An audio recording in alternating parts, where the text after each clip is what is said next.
प्राण को लेकर के उपासना, प्राण की उपासना। तो यहाँ पर इंद्रियों के श्रेष्ठत्व को लेकर के वर्णन कर रहे हैं कि कौन श्रेष्ठ है। 5 ज्ञानेंद्रिय, 5 कर्मेंद्रिय और पंच प्राण में कौन श्रेष्ठ है उसको लेकर के वर्णन करते हैं।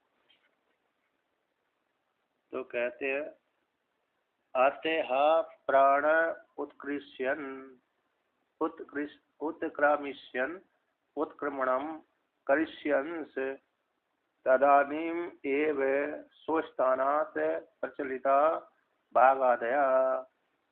जब 5 ज्ञानेंद्रिय, 5 कर्मेंद्रिय और अंतःकरण एक एक वर्ष तक घूम करके आ गए, और घूम करके आने पर भी वो शरीर जैसा के वैसा बना रहा, एक अंग का कार्य नहीं हुआ अकेला, एक एक इंद्रिय के द्वारा जो होने वाला कार्य होने वाला था, संपादित होने वाला था, वो नहीं हुआ। बाकी शरीर को जैसा था, अरे पापिष्टतर नहीं हुआ। शरीर कैसे नहीं हुआ? पापिष्टतर नहीं हुआ। तो न होने कारण फिर सभी ने जान लिया कि हम में वशिष्ठत्व धर्म नहीं है। अब पुनः कहते हैं कि अत इसके अंतर 5 ज्ञानेंद्रिय, 5 कर्मेंद्रिय, पंच अंतःकरण के घूमने के पश्चात अब पंच प्राण जाता है। तो प्राण उत्क्रमिष्यन, जैसे प्राण उत्क्रमण करने की क्या करी, तो कहते उत्क्रमणम करिष्यन से, जैसे उत्क्रमण करने की क्या कर रहे थे, तदानी उसी काल में ही स्वस्थानात् प्रचलिता बागादया। तो बागाद इंद्रिया भी अपने अपने स्थान से प्रचलित हो गई। तो जब बागाद इंद्रिय अपने अपने स्थान से प्रचलित हो गई, वो करके कहते हैं,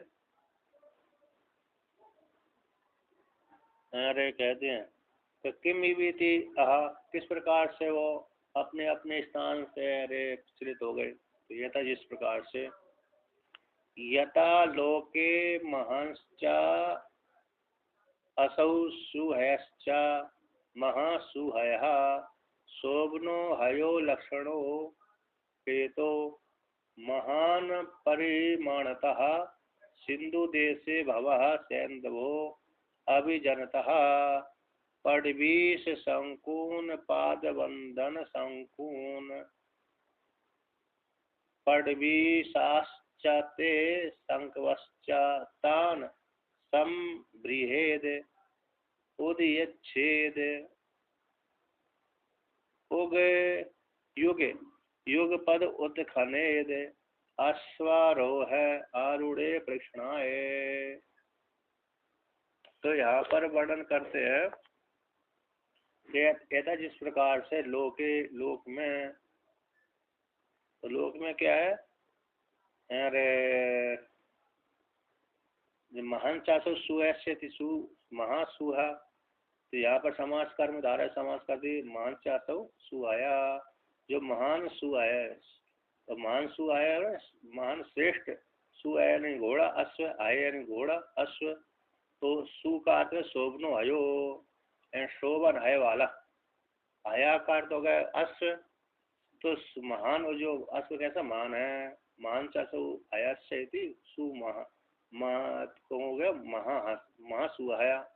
और सु का अर्थ करते हैं शोभनो हयो लक्षणो उपेतो इति सुहया, यानी महान परिमाणता महान परिमाण से युक्त है, यानी बड़ा भी है और लक्षण वाला भी है, सुंदर लक्षण वाला भी है।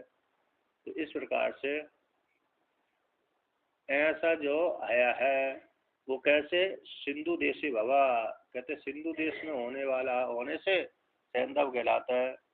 यानी सिंधु नदी के किनारे, सिंधु देश का अर्थ हो गया सिंधु नदी के किनारे सैंधव, जहाँ पर लव और कुश ने राज किया था, वहाँ पर नहीं, लव कुश ने, अरे भरत जी के राजा ने भरत जी के पुत्रों का राज था सिंधु देश के दोनों तटों पर। तो इस प्रकार से तो सैंधव हो, ऐसे जो सैंधव है अभी जानता, इस प्रकार से जानने वाला, यानी जन्मभूमि से अभिजन अच्छा अभिजनता है ना, अभिजानता नहीं है, अभिजनता। अभिजनता का अरे यहाँ पर 2 नंबर टिप्पणी में लिखा है कि अरे जन्मभूमि था इत्यादि, जन्मभूमि के कारण, जन्मभूमि जहाँ पर जो पैदा होता है उसको वहाँ के गुण विशिष्ट आ जाते हैं। तो जन्मभूमि के द्वारा पहचाना जा सके सैंधव है। ईश्वर जन्मभूमि से, यानी भवेद अभिजना क्या तो जन्मभूम्यम कुल ध्वजे कुलेपी च पुमान मेदने। तो भवेद अभिजना, तो अभिजन जो है ना, जहाँ पर पैदा होते हैं, जन्म ख्याति को प्राप्त हो जाए जन्मभूमि के द्वारा, कुल ध्वज में, कुल के ध्वजा, कुल ध्वज, कुल चिन्ह, कुल चिन्ह वाले होते हैं, और जन्मभूमि में वहाँ पर ख्याति को प्राप्त हो जाते हैं, इस जन्मभूमि से आए हैं। तो अभिजना, अभिजनता, जहाँ पर पैदा हुई, जनी जहाँ पर पैदा होने से, अभिजनता है ना, वहाँ पर पैदा होने के कारण उनको सैंधव कहते हैं। वो भूमि कैसे, जन्मभूमि के द्वारा प्रसिद्धि प्राप्त हो जाते हैं। पहले जन्मभूमि प्रसिद्धि रही होगी, उसी प्रकार से जन्मभूमि प्रसिद्धि होने के कारण तो वहाँ पर भी, तो वहाँ के नाम से व्यक्ति को प्राप्त हो जाते हैं, सिद्धि को प्राप्त हो जाता है कि नहीं। इस प्रकार से जन्मभूमि की ख्याति हो जाने पर कुल ध्वजे, कुल चिन्ह वाले, तो जन्मभूमि और कुल चिन्ह के माध्यम से व्यक्ति क्या होता है, ख्याति को प्राप्त हो जाता है कि इसका कुल कौन सा, ये कुल है, इस प्रकार से जाना जाता है। अब आगे कहते हैं, अरे अभी जन्मभूमि के माध्यम से वह सैंधव कहलाता है। अब कहते हैं पडवीस संकुन, पडवी संकुन का अर्थ हो गया, क्या अर्थ हो गया पडवी संकुन का?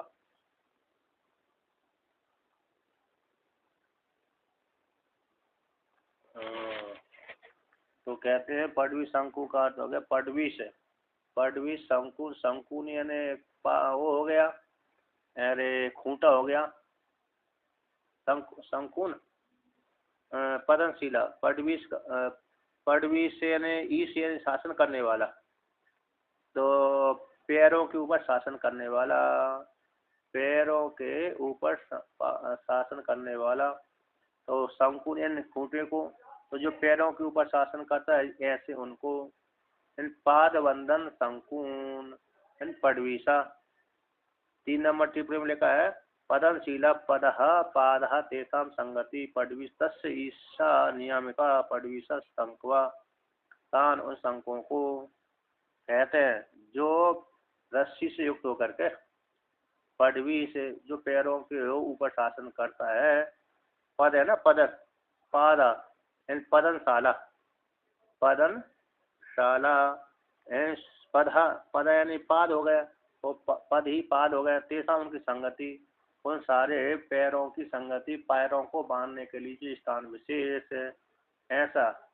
तो पैरों पदनशाला में, वहाँ पर जहाँ पर पैरों को बांधा जाता है, ऐसे पडवी शब्द, पडवी शंकुन कर पद, पाद बंधन है शंकुओं को, पैर रस्सी के द्वारा, है ना, रस्सी के द्वारा बंधे हुए पैर पाद, जिन खूंटों से, पैरों रस्सी के द्वारा बंधे हुए अश्व के पैर, जिन खूंटों से, उन खूंटों को, शंकुन उन खूंटों को, ऐसे पडवीश्चा, ऐसे पडवीसाश्चते शंखवा, जो पडवीस हैं, बंधन, जिसमें अश्व के पैर बंधे हुए रस्सी के माध्यम से, ऐसे पडवीसों को, पडवीसु शंकुओं को, तानों को, शंकुओं को संबृहेद, तो संबृहन उखाड़ देता है। कैसे? अलग अलग करके न युग पदेत, युग पद उद उद उदच्छेद, तो उदच्छेद कर दिया, उद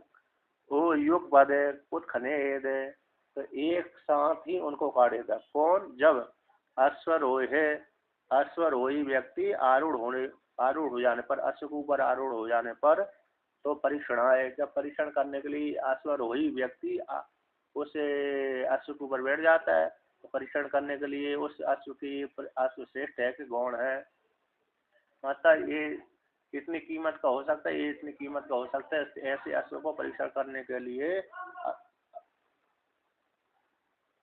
अश्वारोही व्यक्ति उस अश्व के ऊपर बैठ गया, उस अश्व के ऊपर बैठ करके फिर उसको क्या करता है, परीक्षण करता है, उसके ऊपर चाबुक मारता है। तो जैसे ही चाबुक मारा, तो चाबुक को चोट को सहन न करता हुआ चारों पैरों से एक साथ ही उन शंकुओं को उखाड़ देता है। यदि उखाड़ दिया तो ठीक है, नहीं उखाड़ा तो उसने समझ लिया कमजोर है। तो इस प्रकार से चारों अश्व के घोड़, चारों अरे पैरों के, अरे चारों पैरों से बंधे हुए जो शंकुन है, खूंटे हैं, उन खूंटों को उखाड़ देता है। तो ये दृष्टांत हो गया। तो परीक्षा करने के लिए तो हाँ ये श्रेष्ठ है, उसी प्रकार से तो ये दृष्टांत को दाष्टान्त घटाते। एवं इसी प्रकार से एवं हा एव ईमान बागादीन प्राणान संभवर्य उद्यतवान स्वस्थानाद भ्रंशितवान। एवं इसी प्रकार से बागादि जो प्राणान है, बागादि इंद्रिय भी संभ्रह संभवर्य तो संभव ब्रीहु, ब्रीहि धातु है, ब्रीहु उद्य बने तो निकलने आती, मतलब उखड़ जाती, वो भी इकट्ठी होकर के, एकत्रित होकर के वो भी ऊपर उखड़ जाती हैं। उद्यतवान स्वस्थान भ्रंशितवान, अपने अपने स्थानों से वे भ्रंशित हो जाती हैं, च्युत होने लगती हैं। कब च्युत हो जाती है? कहते हैं ते बागादयो, तो जब जैसे प्राण उत्तमन करने की इच्छा करता है, जैसे निकलने की इच्छा करता, उसी काल में सारी इंद्रियां भी अपने अपने स्थान से च्युत होकर के उसी प्राण के साथ एकीभूत हो जाती हैं। तो जब जैसे उखड़ने लगे, जैसे प्राण ने उत्तमन करने की इच्छा करी, उसी प्रकार से इंद्रिय भी उखड़ गई। तो उखड़ करके डर करके मारे, कौन? इंद्रिय डर के मारे वे वहां पर आ गए। ते बागादयो हउचुर, जो बागादि इंद्रिय हैं उन्होंने कहा, बागादि इंद्रियों ने हा ऊंचू कहा, हे भगवो भगवन माँ उत्क्रमेर यस्मात् न वै सक्ष्यामस्त्वदृते त्वाम बिना जीवितुमिति।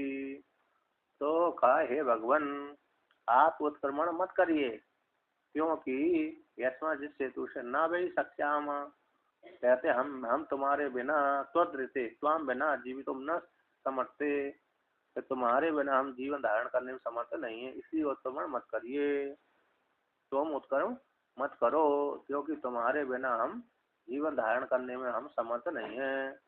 इस प्रकार से भगवान है, इस प्रकार से प्राण ने, इंद्रियों ने प्राण से कहा। तो इस प्रकार से वर्णन करते हैं।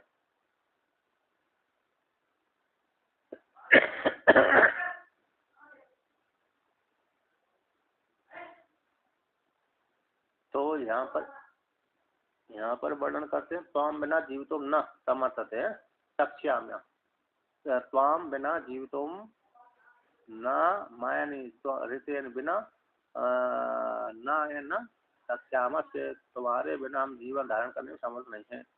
इस प्रकार से जान लेना चाहिए। यदि एवं मम श्रेष्ठता विज्ञाता भवद्भिर अहम अत्र श्रेष्ठस्य तस्य उ मे मम बलिम करम कृता करम प्रेक्षयति। अब यहाँ पर कहते हैं, प्राण कहता है यदि एवं प्रकार से मम श्रेष्ठता विज्ञाता भवद्भिर, आप लोगों ने, भवद यानी आप लोगों ने के द्वारा, यदि आपने मेरी को श्रेष्ठता को जान लिया है, मैं श्रेष्ठ हूँ, आप सभी के मध्य में मैं ही श्रेष्ठ हूँ, ऐसा आप लोगों के द्वारा जान लिया गया है, तो अत्र इस विषय में आप लोगों के मध्य में श्रेष्ठ, मुझ श्रेष्ठ वो सत्य उसको, मुझको, या वो मैं ममा बलिम करम, तब जब मैं श्रेष्ठ हो ही गया हूँ, तो इसकी सारी इंद्रियों प्राण में मामा मुझसे, मेरे लिए बलिम करम करूता, तो कर्म प्रत्यय, कर्म है ना, क्या दीजिए, कर को दीजिए, क्या दीजिए, कर प्रदान करिए। इस प्रकार से यदि मैं आपके मध्य में श्रेष्ठ हूँ, मेरे बिना तुम जीवन धारण नहीं कर सकते, मैं तुम्हें रक्षा करने वाला हूँ, तो मुझको क्या दीजिए, कर प्रदान करिए। तो इस प्रकार से लोक में प्रसिद्ध है कर्म, कहते पर जितेर ही विजयी न, विजयी ने, विजयी न, विजयी ने करो दीयते इति प्रसिद्धम लोक इति भावा। 3 नंबर टिप्पणी में है कर्म प्रेक्षते, पराजितेर ही विजयी ने करो दीयता इति, वहां पर दूर दूर कर देना तो तब लगेगा वो। तो दूसरे के द्वारा जीता गया विजय के लिए, विजय करने वाले उसके लिए कर को दिया जाता है। ये लोक में प्रसिद्ध है। जिसने जीत लिया है तो जीत लिया है, तो जीतने जो जीते गए हैं उनके द्वारा जीतने वाले के लिए कर दिया जाता है। तो उसी प्रकार से यहाँ पर है, तो यहाँ पर वर्णन करते हैं कि यदि मैं आप लोगों के मध्य में श्रेष्ठ हूँ तो फिर आप मेरे लिए क्या प्रदान करिए, कर प्रदान करिए, बलि दीजिए। कर यानी यहाँ पर बलि, बलि प्रदान करिए इति। अब कहते हैं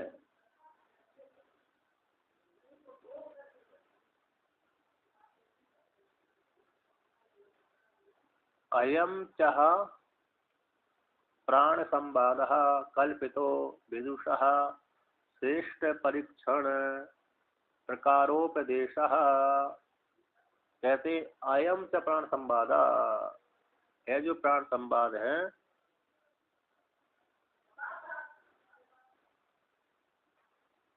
क्या है, अयम संवाद, अयम च प्राण संवाद है, जो प्राण संवाद है कल्पितो, कल्पना की गई, प्राण संवाद की कल्पना की गई।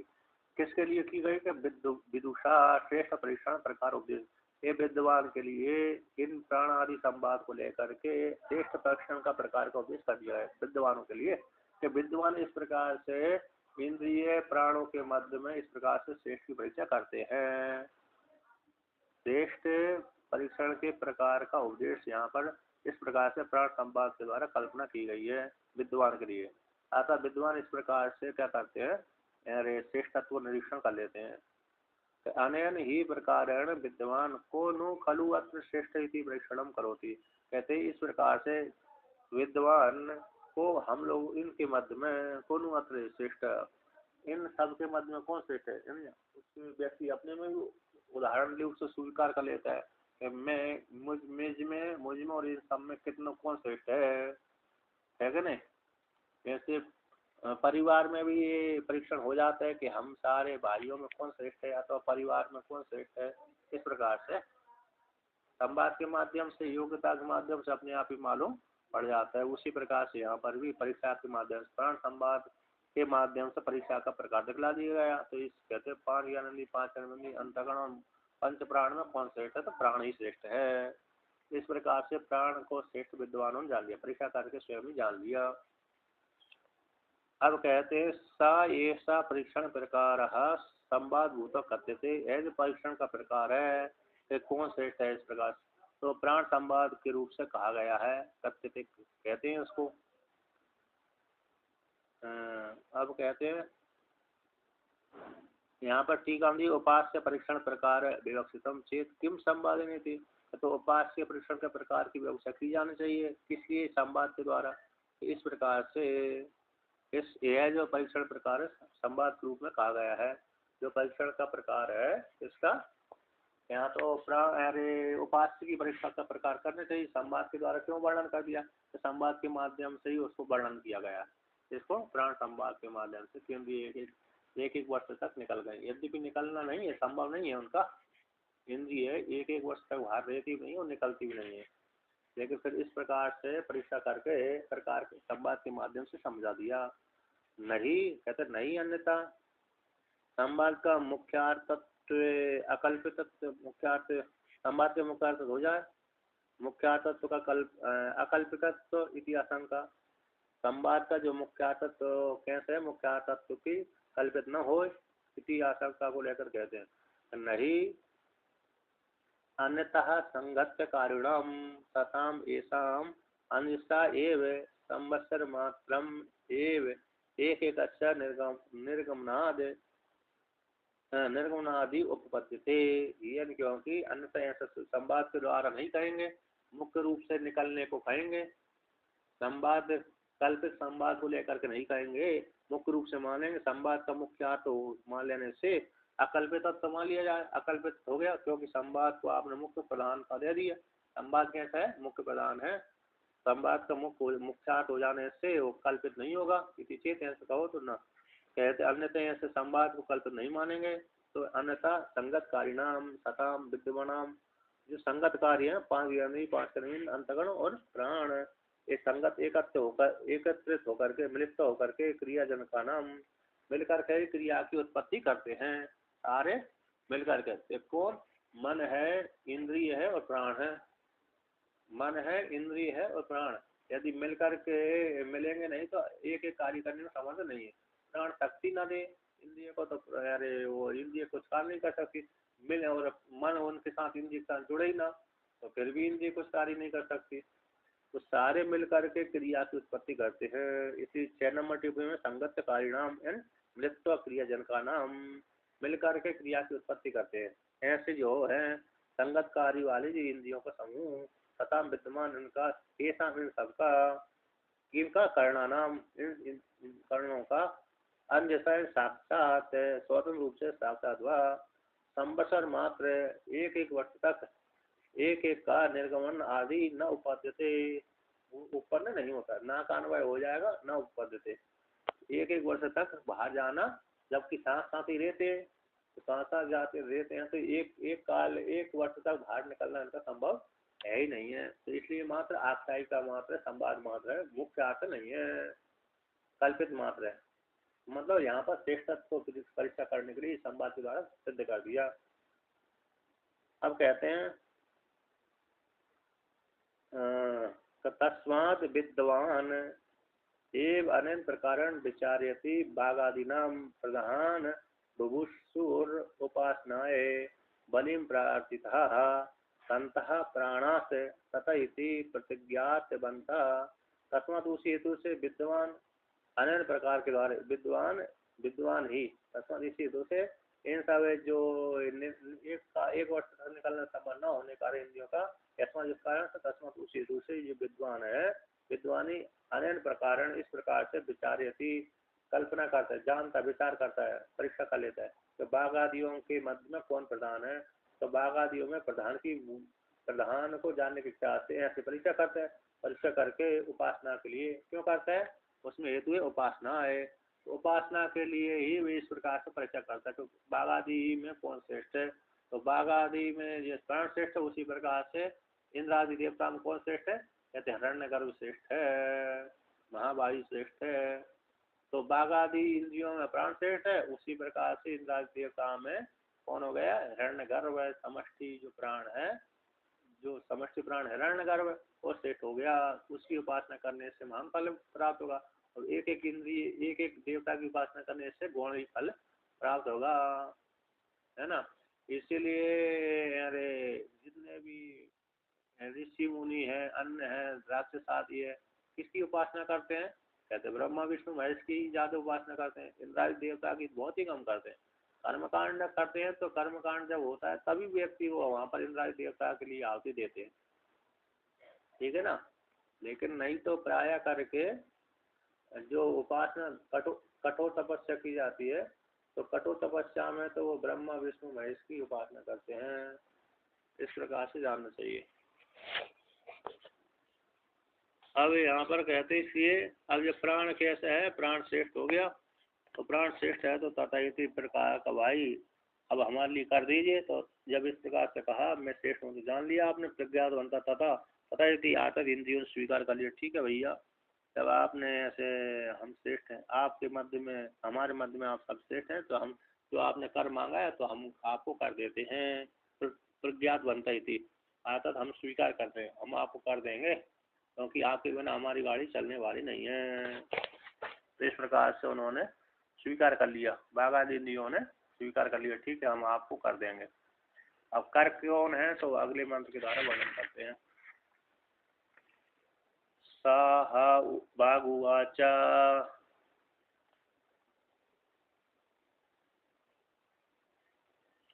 यद बा अहम वसिष्ठा अस्मि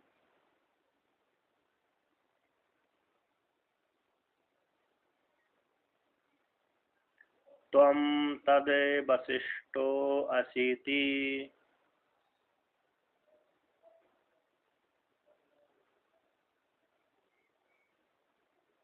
यद वा अहम प्रतिष्ठा अस्मि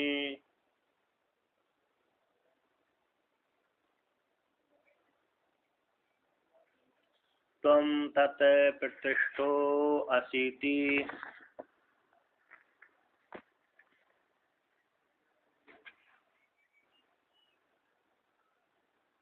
चक्षुर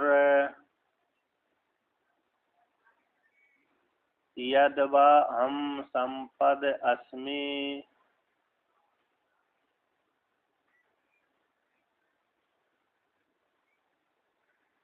त्वं तत् संपद असीति श्रोत्रम्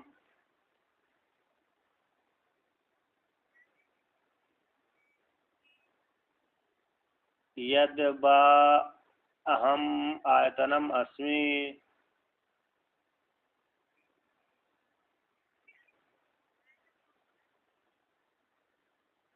त्वं तद् आयतनम अस्मि इति मनो।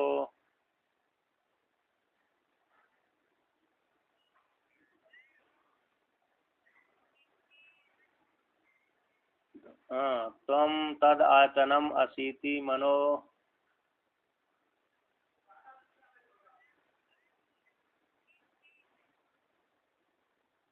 यद् वा अहम प्रजातिरस्मि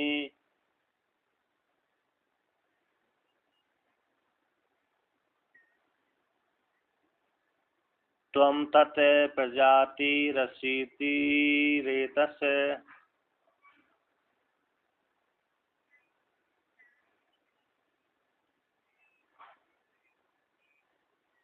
तस्य उ मे किम अन्नम किम वास इति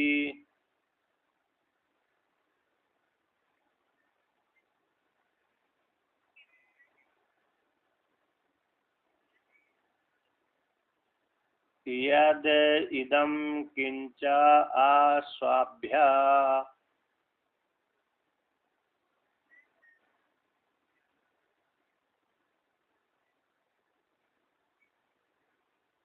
आकृमिभ्य कीटपतंगेभ्यः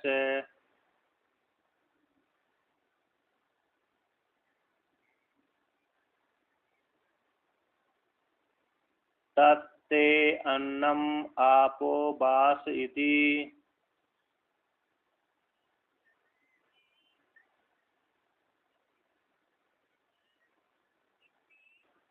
न हा वा अस्य अनन्नम जगदम भवति।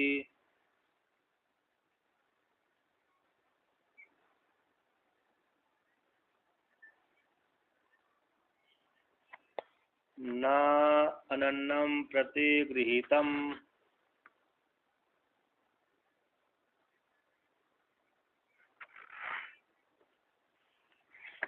या एवं एतद् अनस्यान्नं वेद।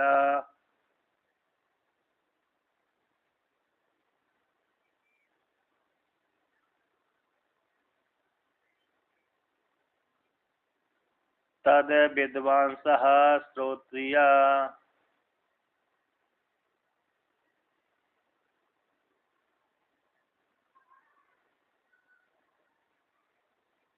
अशिष्यन्त आचमन्ति।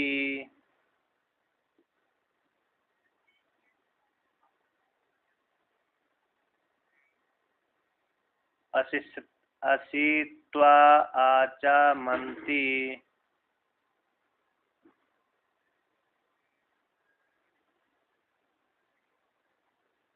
एतम् एव तद्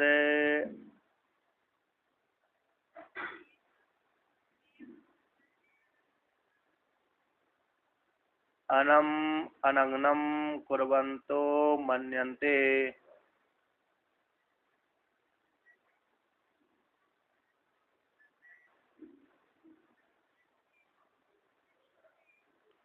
तो इस प्रकार यहाँ पर अरे अनम है कि अन्नम है? तादे अनम, तादे अनम है ना।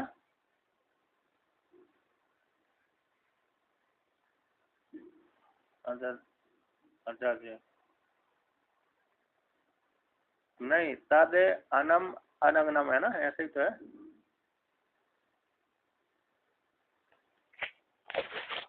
तो यहाँ पर वर्णन करते हैं तो इस प्रकार से अब यहाँ पर क्या कहते हैं,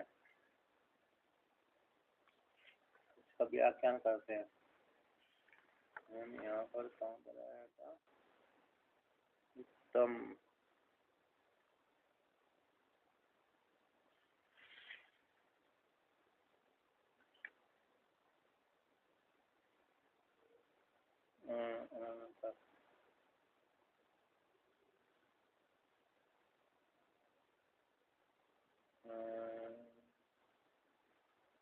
अच्छा आसमना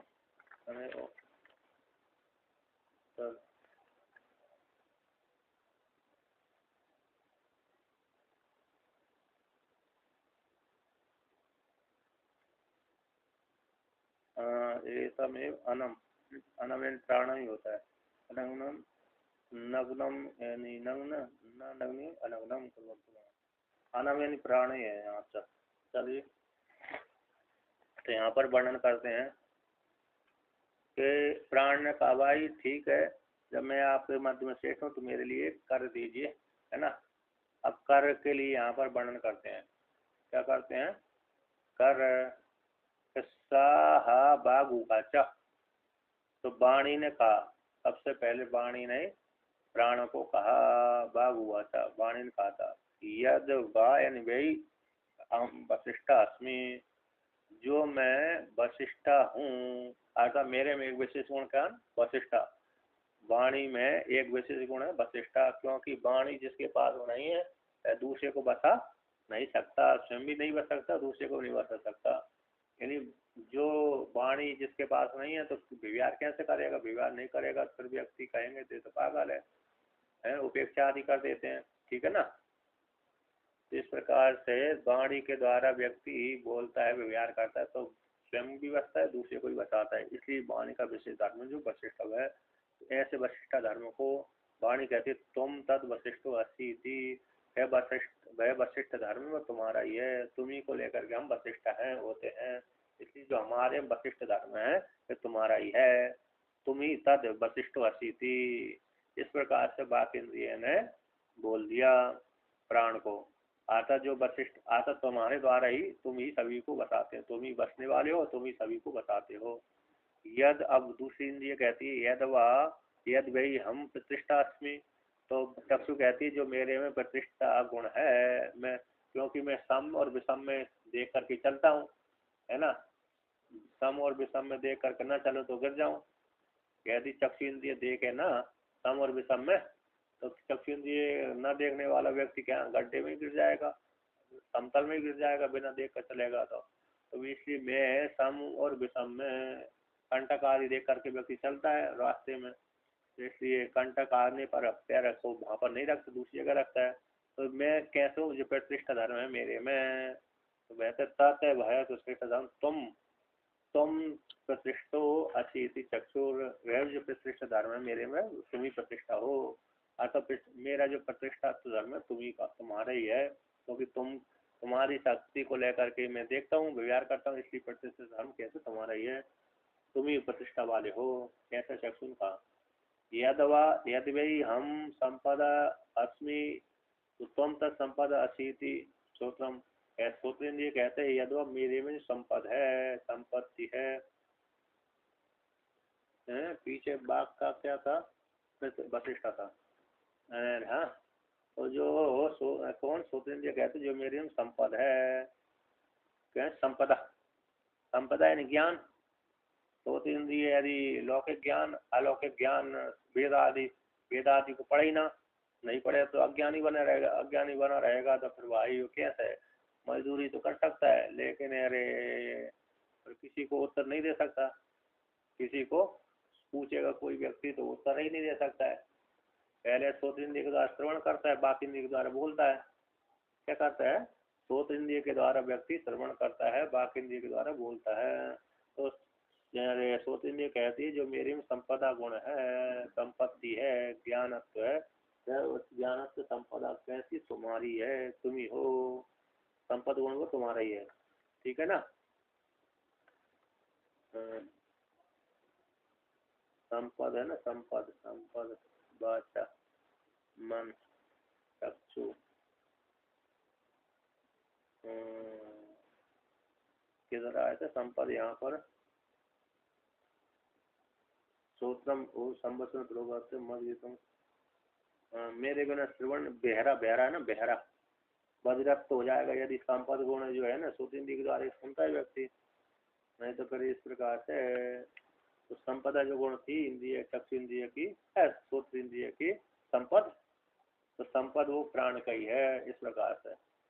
अब कहते हैं यद व्ययी हम आयतनम अस्मि त्वम तद आयतनम असीति मनो। मन कहता है जो मेरे में एक विशिष्ट गुण है आयतनम, आश्रय देने वाला, सभी के साथ जोड़ने वाला है कि नहीं, आयतन गुण है। आयतन का मन को लेकर कौन सा आया था आयतन, मन, बदन तो मनो यानी विचार, आयतन है नहीं विचार, है कि नहीं, विचार करता है मन के द्वारा, संकल्प विकल्प करता है। यदि मन संकल्प विकल्प न करे, मन संकल्प विकल्प न करे तो फिर मुश्किल हो जाए, क्या हो जाए, मुश्किल हो जाए। यानी आयतन अपने के लिए क्या है, स्वानाम, तो मन के लिए जो आयतन आयतन यो हा भाई आयतनम वेदा आयतनम स्वानाम भवती, जो आयतन धर्म को जानता है, मन के आयतन धर्म को जानता है, तो स्व का भी आयतन हो जाता है, भाई बंधु का, और भाई बंधु से इतर का भी आयतन वाला हो जाता है। और संपद का आया था, जो संपद गुण को जानता है श्रोत्री संपद है, तो सभी को बसाता है, मतलब जानता है, वेदों को जानता है, श्रोत इंद्रिय वाला व्यक्ति ही वेदों को जानता है। जिसके पास श्रोत इंद्रिय कार्य करना बंद कर दिया तो फिर आचार्य क्या सुनाएगा, आचार्य से वो क्या सुनेगा, है ना, आचार्य से तभी सुनेगा जब श्रोत इंद्रिय उसकी कार्य करती हैं। नहीं आचार्य कहेगा इस को क्या पढ़ा है, इस बहरे को क्या सुन पढ़ा हूँ मैं, बहरे को, है ना, तो पढ़ाते नहीं है, इसलिए वेद नहीं पढ़ा सकता। तो इस प्रकार से तो कहते हैं कि श्रोत इंद्रिय संपद वेद को जान, वेद को श्रोत इंद्रिय वाला वेद को जान लेता है, और मन इंद्रिय वाला मन है आयतन है, तो अपने और भाई दूसरे को भी बताने वाला हो जाता है, आश्रय देने वाला हो जाता है। इस प्रकार से तो जो मेरे में आयतन धर्म है वह तुम्हारा ही है, वह तुम तद आयतन वाले हो, इस प्रकार से मन ने कहा। अब मन की वाणी को सुन करके कहते हैं अब प्रजाति दूसरी जो जनेन्द्रिय है कि यद व हम प्रजाति रश्मि थी, जो मेरे में प्रजाति धर्म है, आता प्रजा संतान उत्पन्न होती है, ऐसे जो धर्म है मेरे में, तो वह धर्म तुम तत् प्रजाति रहती रेत से, वह प्रजाति धर्म कौन का है, वो तुम्हारा ही है, तुम ही हो प्रजाति धर्म वाले, क्योंकि प्राण नहीं है तो चेष्टा आदि नहीं हो सकती, पुत्र आदि नहीं पैदा हो सकते, इस प्रकार से। तो इसलिए प्राण ही तुम, हे प्राण तुम ही वो प्रजाति धर्म वाले हो, तुम्हारा ही धर्म है, मेरा नहीं, मेरा जो विशिष्ट धर्म था वो तुम्हारा ही है। तो तस्य ऊ मैं किमन्नम, अब ऐसा कहने के पश्चात जब मैं प्राण का मुझ किसका, प्राण का, एक दो तीन, तीसरा में बुभुक्षु, मुझ खाने वाले प्राण का मैं सभी का भक्षण कर जाता हूँ, सारे गुण वाला मैं हूँ, इस प्रकार से वर्णन कर दिया। अब ऐसे गुण वाला मैं होता हुआ इस गुण से विशिष्ट है, कहते हैं एवं गुण से विशिष्ट मुझ प्राण का मैं सभी को इस प्रकार से आश्रय वाला हूँ, देने वाला हूँ। ऐसे गुण से विशिष्ट मुझ प्राण का तर्क वितर्क इस प्रकार से मैं भैया मेरा किम अन्नम, मेरा अन्न क्या है, किम बासी थी, मेरा अन्न क्या है और बास क्या है, वस्त्र क्या है, बास वस्त्र और अन्न क्या है। मेरे को प्राण में भूखा भी हूँ, सभी को आश्रय देता हूँ, रक्षा करता हूँ, तो रक्षा करने में, आश्रय देने में, अन्य प्रकार से कार्य करने में मेरे को भूख लग जाती है, तो मैं भूखा हूँ, तो मेरे लिए अन्न क्या हो, और अन्न खा लिया तो फिर स्नान आदि करता हूँ मैं, तो मेरे लिए वस्त्र चाहिए, तो वस्त्र मेरा क्या है, इस प्रकार से उसने पूछा, प्राण ने पूछा इंद्रियों से। इंद्रिय कहती हैं प्रत्युत्तर में, देखिए यद इदम किंच आस्वाभ्य अकृमिभ्य अकीट पतंगेभ्य से, कहते हैं जो कुछ भी, यद जो इदम है, किंच जो भी, अस्वाभ्य अस्वाभ्य स्वांग से लेकर के, आकृमिभ्या और कृमि से लेकर के, आ कीट पतंग्या और कीट पतंगों से लेकर के, कीट पतंगों से लेकर के जितना भी कीड़े मकोड़े जो खाते हैं, है ना, स्वान आदि खाते हैं, जो भक्षण करते हैं वो कीड़ कृमि खाते हैं, जो भी जो उनका भोजन होगा वो कीट पतंग जो खाते हैं वो उनका जो भोजन है वो तत्ते।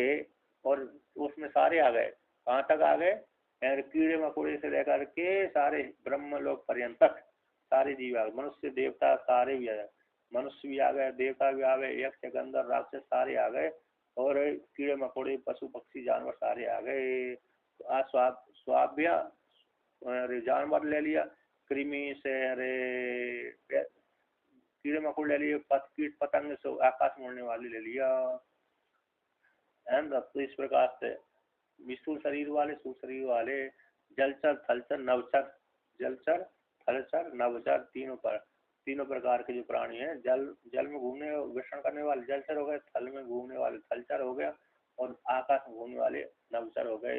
ये सारे प्राणियों का जो भक्षण है, तो कहते हैं इन प्राणियों से लेकर तत्ते अन्नम, जो वो खाते हैं वो तुम्हारा अन्न है। और कहते बासिया भाई मेरा, आपो बासी थी, तो आप ही वस्त्र है। हाँ, पूछा था मेरा अन्न क्या है, वस्त्र क्या है, तो आप अन्न तो जो सारे प्राणियों का भक्षण किया जाता है, जो भी प्राणी उसका जो जो भोजन होगा वो प्राण का ही अन्न है। और वस्त्र क्या है पहनने का, तो जल ही वस्त्र है। इस प्रकार से इति, इस प्रकार से उन इंद्रियों ने कहा। ना, अब कहते हैं ना हा भाई अस्य अनंगनम जगदम भवती, जिस प्रकार से प्राण के अन्न को जानता है ना, इस प्रकार से प्राण के अन्न को जानता है, तो उसके लिए क्या कहते हैं, अस्य, अस्य उसका अनन्नम अजगदम कहते हैं ऐसे जानने वाले का।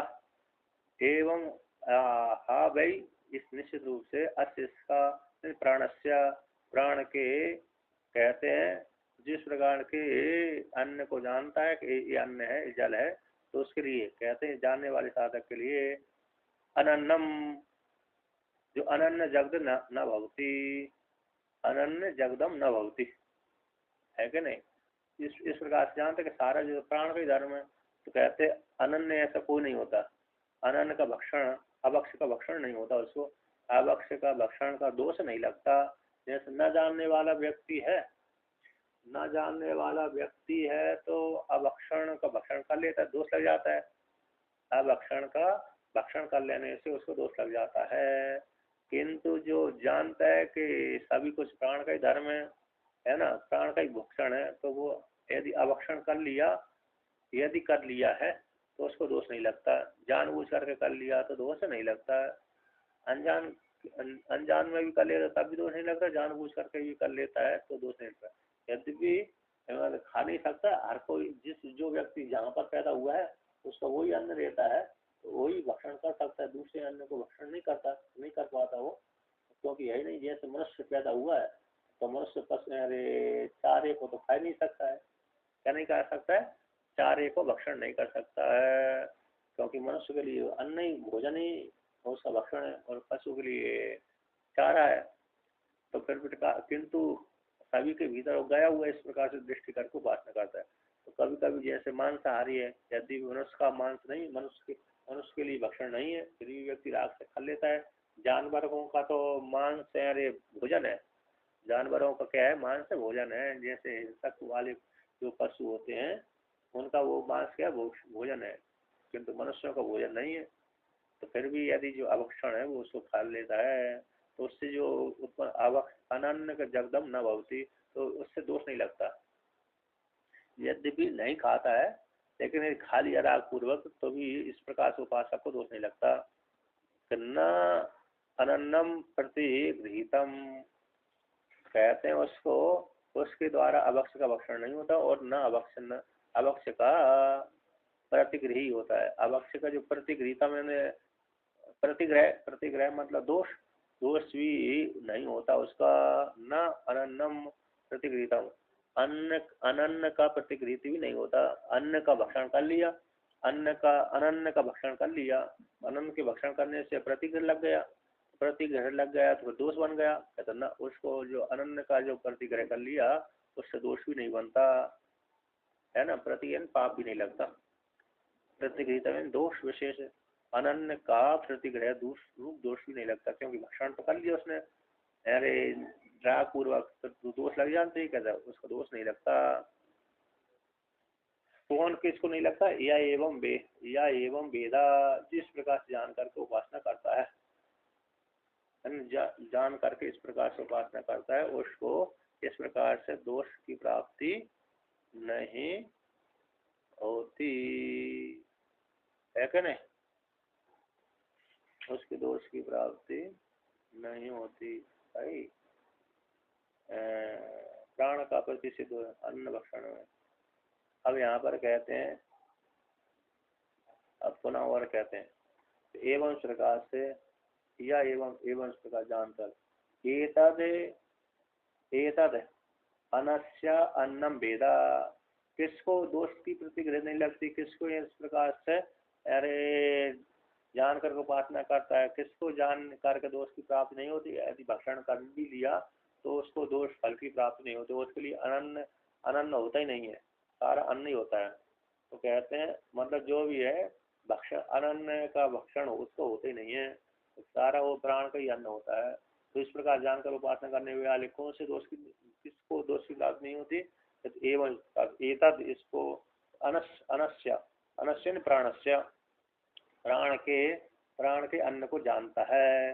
जिस प्रकार से प्राण के अन्न को जानता है कौन? जानने वाला विद्वान से।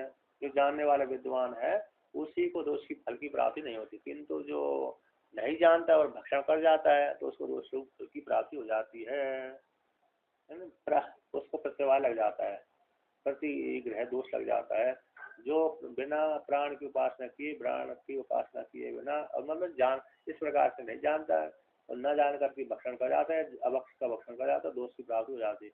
और जो साधक है, विद्वान है, तो अचानक उसको अभक्ष का भक्षण हो जाता है, जैसे भिक्षा मांगने जाता है तो अभक्ष कोई किसी ने दे दिया।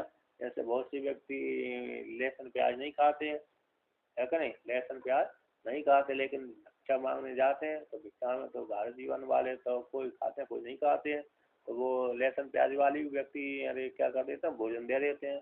अब उसके लिए अभक्ष भक्षण हो गया है ना, अभक्ष का भक्षण कर लिया उसने, नहीं तो कहते उससे आपको दोष लगना चाहिए उसको। कहते हैं ऐसे उपासक को दोष की फल की प्राप्ति नहीं होती। इस प्रकार से यहाँ पर लहसुन प्याज की तो बात नहीं, लेकिन मांसाहारी की विशेषता बात है। मांस है ना, मांस से तो व्यक्ति कभी कभी मांसाहारी व्यक्ति भी, चालाक व्यक्ति मांस खिला देते हैं है क्या नहीं, चालाक व्यक्ति क्या कर देते हैं, मांस खिला देते हैं धोखे से, खिलाते कि नहीं खिला, होटल वाले तो खिला देते हैं। और धर्म को भ्रष्ट करने वाले होते हैं ना जी, और बिना धर्म के भ्रष्ट वाले भी हो जाए। मतलब जहाँ पर जैसे ट्रेन में है, अब ट्रेन में आप खाते हैं तो एक ही उसमें डिब्बे में वो मांसाहारी बनाते हैं, एक ही डिब्बे में वो उसी शाकाहारी बनाते हैं। तो वही बर्तन को, जो जिस बर्तन से मांसाहारी बनाया उसी बर्तन को सफाई नहीं करते, उसी में जो बना दूसरे शाकाहारी भोजन भी डाल देते हैं, एक ही पात्र से निकालते हैं, शाकाहारी मांसाहारी को भी एक ही पात्र से परोस देते हैं। तो फिर अभक्ष का भक्षण हो जाता है, वहाँ पर क्या हो जाता है, अभक्ष का भक्षण। अब अभक्ष का भक्षण हो जाता है तो फिर वो दोष लग जाता है, तो ऐसे जानने वाले को दोष नहीं लग जाता है। यद्यपि राग पूर्वक नहीं कहा था, तो अनजान में यदि खा लेता है तो फिर इस प्रकार दोष नहीं लगता। उसके अन्न का, अन्न यानी प्राण का अन्नम वेद, इस प्रकार जान को उपासना करता है उसको तद विद्वांसो, तद विद्वांस से यस्मा, जिस कारण तो प्राण के आप वस्त्र है, तत् तस्मत इसी दूसरे।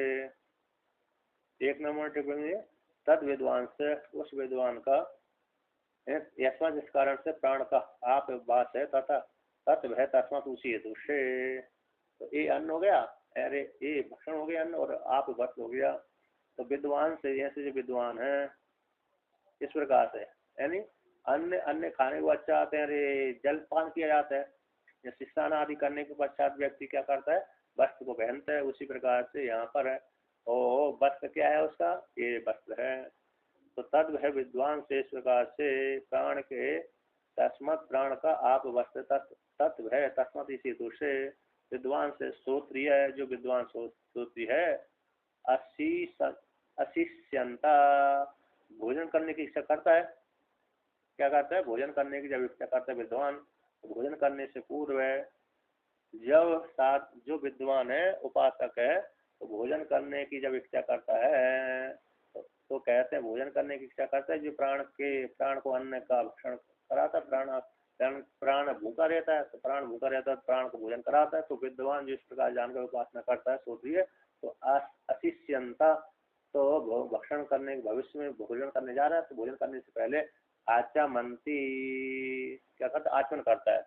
इसलिए आपने कभी देखा होगा विद्वान आश्रमों में, तो आश्रमों में जब भोजन करने महात्माओं के बीच में बैठते हैं, बहुत से महात्मा तो जानते नहीं है और बहुत से महात्मा जानते हैं, और बहुत से महात्मा तो अरे बिना जान करके ही देखा देखी कर देते हैं। क्या कर देते हैं? बहुत से महात्मा देखा देखी करते हैं, देखो ये लोग कर रहे हैं तो हम क्यों ना करें, हम भी करते थे, घुमा देते हैं ऐसे ही। आपने कहीं देखा ना, बहुत से जब आश्रमों में जाते हो ना, तो वहां पर संगत में बैठते हैं, तो वो ऐसे ही कर देते हैं थाली। हाँ थाली। अब उनको मालूम नहीं कि ये तो ये इस प्रकार से घुमाते हैं, तो इस कारण से, इस दृष्टि से ऐसी उपासना करके इनको ऐसा ज्ञान है, उपनिषद उन्होंने पढ़ा है, तो इसलिए घुमाते हैं। अब दूसरे वाले तो उन्होंने पढ़ा भी नहीं है बस, तो फिर भी देखा देखे ये घुमा रहे हैं पड़ोसी, तो मैं नहीं घुमाऊंगा तो फिर मेरे को कहेंगे ये तो जानता मानता कुछ ही नहीं है कि नहीं। पड़ोसी घुमा रहा है तो मैं नहीं घुमाऊंगा तो कहेंगे ये तो ऐसे ही है, तो वो ही घुमा देता है। घुमाता है नहीं घुमाता है? घुमा देता है। तो यही है, तो वो देखा देख घुमा देते, जो देखा देखी को तो मालूम ही नहीं है, फिर भी अच्छा है। कहते जो जानकर घुमा, जिस चीज का जान को उपासना करते तो उसको लेकर कहते हैं। इसलिए वो सन्यासी प्राय करके, सन्यासी है ना, वैष्णव भी घुमाते हैं, लेकिन कम उनको जो पढ़े हैं उपनिषद तो घुमा लेते हैं, लेकिन वो दूसरी प्रकार से फिर वो हो गया। लेकिन जो उपनिषद पढ़ा हुआ है, बृहदारण्यक उपनिषद पढ़ा हुआ, उसको एक ज्ञान आ जाता है। छांदोग में भी आता है प्रसंग इसको। छांदोग में अरे पंच प्राण को आता है, और यहाँ पर ये इस प्रकार से तो पांच प्राण, पांच से पहले आत्मा नहीं देंगे, आत्मा नहीं दिया तो आशिष्यंता, आचमन करने की इच्छा करते हैं। आचमन मतलब भोजन करने की इच्छा करता है, भोजन करने से पहले कहता आचमंती, वह विद्वान सोचते विद्वान कहते आचमन करता है। अब पहले आचमन कर लिया, फिर पंच प्राण, प्राण स्वा, अपान स्वा, व्यान स्वा, उपान, उदान स्वा, समान स्वा है, और सर्वात्म भागवत पुराण में आता है कि 5 प्राण के बाद एक और आहुति दे देनी चाहिए, छठी आहुति। इस नाम से बोल करके बोल दे, सर्वात्मनि स्वाहा, प्राण स्वा, अपान स्वा, व्यान स्वा, उदान स्वा, समान स्वा। ये 5 प्राण है, 5 प्राण की आहुति दे दिया, तो 5 प्राण खा लिया। फिर एक और आहुति का वर्णन कर दे, सर्वात्मनि स्वाहा, 6 आहुति प्रदान कर दो। इसके पश्चात फिर कहते हैं तो आचमन कर ले। तो पहले प्राण को स्नान करा दिया, भोजन कर लिया, फिर अन्न में वस्त्र और पहना दिया। एक दो है ना, एक व्यक्ति जब स्नान करता है तो 2 वस्त्र पहनता है, एक वस्त्र तो नहीं पहनता है ना, कि एक वस्त्र पहनता है, 2 वस्त्र पहनता है। तो 2 वस्त्र कौन से हो गए? एक अधो वस्त्र, एक ऊपरी वस्त्र। अधो वस्त्र हो गया नीचे वाला, नाभि से नीचे का अधो वस्त्र कहलाता है, नाभि से ऊपर का वस्त्र ऊपरी वस्त्र कहलाता है। और व्यक्ति स्नान करके 2 वस्त्र ही पहनता है, नाभि से नीचे वाला वस्त्र एक नाभि से ऊपर वाला वस्त्र, उस प्रकार से। तो भोजन करने से पहले आचमन करता है, नीचे को वस्त्र पहना दिया प्राण को, नीचे नग्न था, अभी स्नान किया, भोजन करते समय स्नान कर लिया, अब भोजन करते समय स्नान हो गया।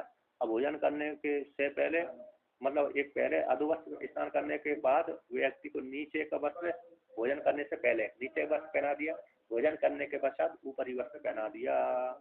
तो कहते हैं आचमन, भोजन करने से पहले आचमन, तो नीचे का वस्त्र हो गया, भोजन कर लिया असित्वा, भोजन करके आचमंती, ऊपरी वस्त्र, नाभि से ऊपर वाला वस्त्र पहना दिया।